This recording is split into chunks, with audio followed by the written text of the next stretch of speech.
RI, teman-teman semuanya, kasus korupsi bertubi-tubi para petinggi Partai Nasdem tidak membuat mereka berhenti.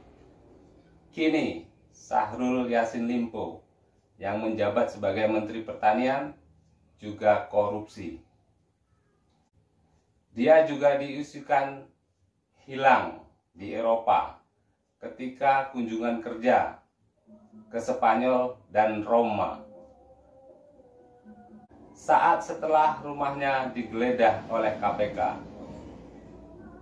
setibanya di Indonesia, dia tak kunjung memenuhi panggilan KPK, sehingga dia pun ditangkap dan dijemput paksa.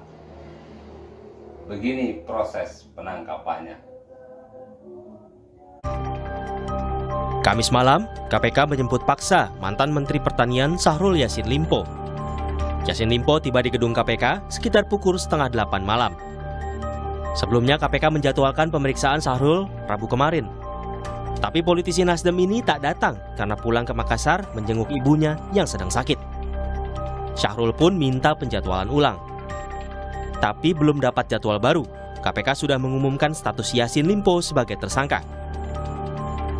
Syahrul sebenarnya dijadwalkan akan diperiksa hari Jumat 13 Oktober. Namun kekhawatiran tersangka melarikan diri, KPK mengambil langkah dengan menjemput paksa Syahrul Yassin Limpo.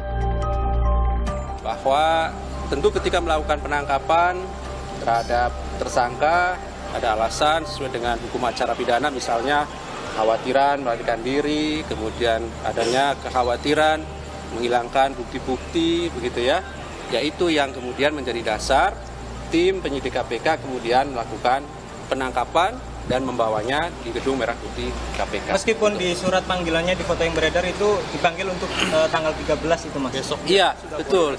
Ada panggilan itu, tetapi ini masih dalam rangkaian yang kemarin tentunya ya, bahwa kami mendapatkan informasi yang bersangkutan kan sudah di Jakarta gitu ya, dari tadi malam, dan saya pikir sesuai dengan komitmennya yang kemarin kami sampaikan bahwa dia akan kooperatif semestinya datang. Cerdik licik orang ini, dia membentuk tim pengepul atau tim kolektor yang mengumpulkan duit-duit dari para bawahannya yang ada di Kementerian Pertanian. Setahu saya ya, yang namanya pengepul itu misalnya pengepul sembako, pengepul barang bekas. Ini ada lagi, pengepul duit. Mantap nggak tuh? Berikut penjelasan KPK.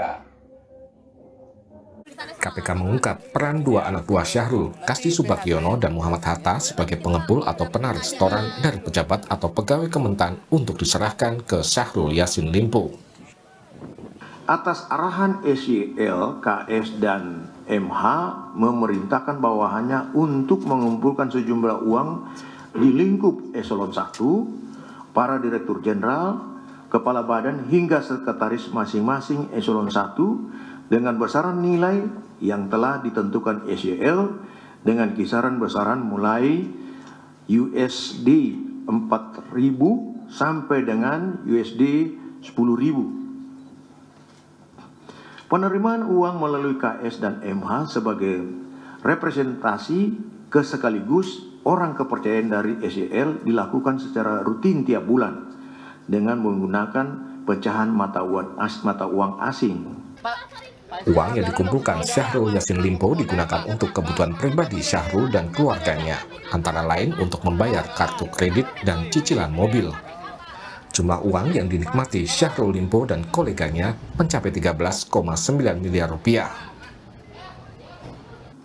Penggunaan uang oleh SYL yang juga diketahui KS dan MH antara lain untuk pembayaran cicilan kartu kredit dan cicilan pembelian mobil Alphard milik SYL. Sejauh ini, uang yang dinikmati SYL bersama-sama dengan KS dan MH sejumlah 13,9 miliar rupiah.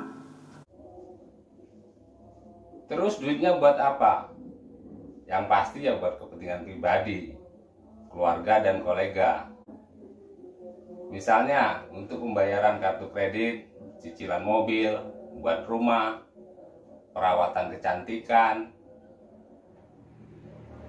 Dan ada yang lebih parah ini, untuk pergi umroh.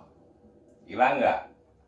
Duit korupsi, duit haram digunakan untuk biaya umroh. Begini keterangan dari KPK. Penerimaan uang melalui KS dan FH sebagai representasi sekaligus orang kepercayaan dari SYL dilakukan rutin setiap bulannya dengan menggunakan pecahan mata uang asing. Penggunaan uang oleh SYL yang juga diketahui KS dan MH antara lain untuk pembayaran cicilan kartu kredit, cicilan pembelian mobil Alphard milik SYL, perbaikan rumah pribadi, tiket pesawat bagi keluarga, hingga pengobatan dan perawatan wajah bagi keluarga yang nilainya mencapai miliaran rupiah. Uang yang dinikmati SYL bersama-sama dengan KS dan MH sebagai bukti permulaan sejumlah sekitar 13,9 miliar rupiah. Dan penelusuran lebih lanjut masih terus dilakukan oleh tim penyidik. Terdapat penggunaan uang lain oleh SYL bersama-sama dengan KS dan MH serta sejumlah pejabat di Kementerian Pertanian untuk ibadah umroh di Tanah Suci dengan nilai miliaran rupiah. Selain itu ditemukan juga aliran penggunaan uang sebagaimana perintah SYL yang ditujukan untuk kepentingan Partai Nasdem dengan nilai miliaran rupiah. Parah nggak? Ya parah lah.